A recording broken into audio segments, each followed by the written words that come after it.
Coucou, bienvenue à une nouvelle vidéo. Aujourd'hui, je vous invite à vous régaler avec quelques plats typiques de France. Donc, asseyez-vous, préparez vos couvertes et commençons ce délicieux parcours. Le premier plat est le cassoulet, l'estoufflé comme il s'appelait avant. Et il a tout simplement pris le nom du récipient dans lequel on le cuisine. Ce plat traditionnel prend la forme d'un tronc de extrémités évassées. La cassolette est fumante et débordante de canard confit, du beurre de haricots blancs onctueux, avec juste ce qu'il faut de jus pour mouiller les saucisses. Il est très fréquent de les trouver déjà préparés en conserve en France, variant en qualité et en ingrédients selon la version et les prix.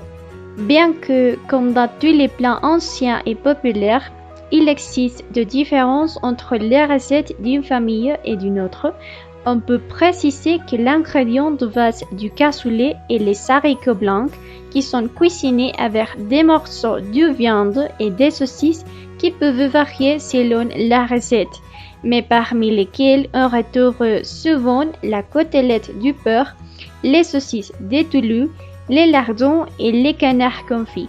Dans certaines formes de la recette, mais du boudin selon la saison de l'année ou la variété locale. Maintenant, aimeriez-vous varier votre petit déjeuner avec un croque-monsieur ou croque-madame? Bon, c'est un sandwich à base du pain, du miel, du jambon cuit et des fromages, généralement de l'emmental ou du rouge, rôti au four, sur les riz ou à la poêle. Il s'agit d'une version largement améliorée du sandwich mixte classique dont on trouve l'origine en France et qui, selon la tradition populaire, est apparu pour la première fois à la carte dans les cafés parisiens Le Village en 1910, situé sur le boulevard des Capucines.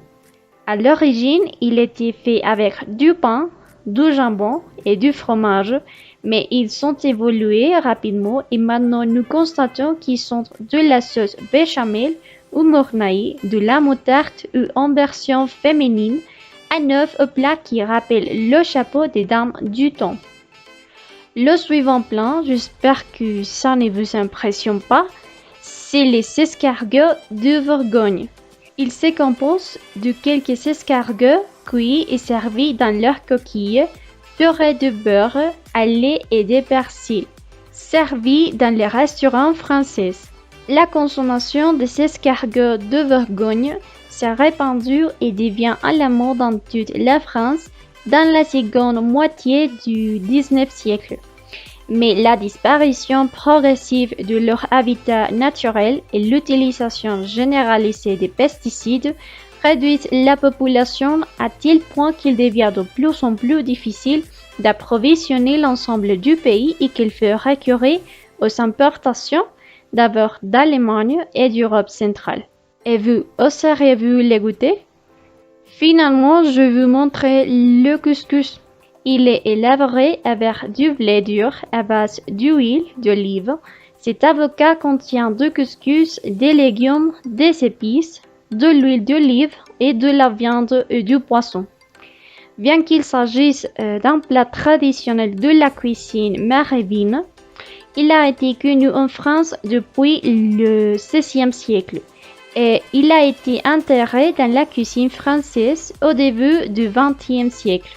Il y a encore des doutes sur le son originel du mot couscous tiré du mot berbère al-couscous.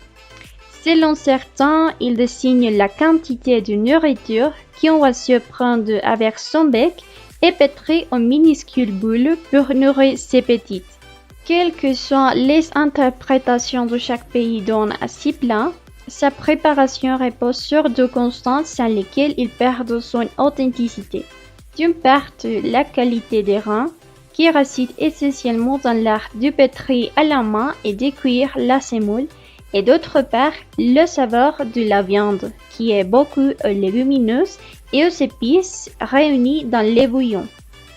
Et vous, qu'est-ce que vous pensez de ces plats? Vous les avez aimés? Les goûteriez-vous?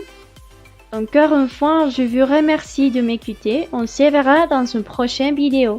Salut!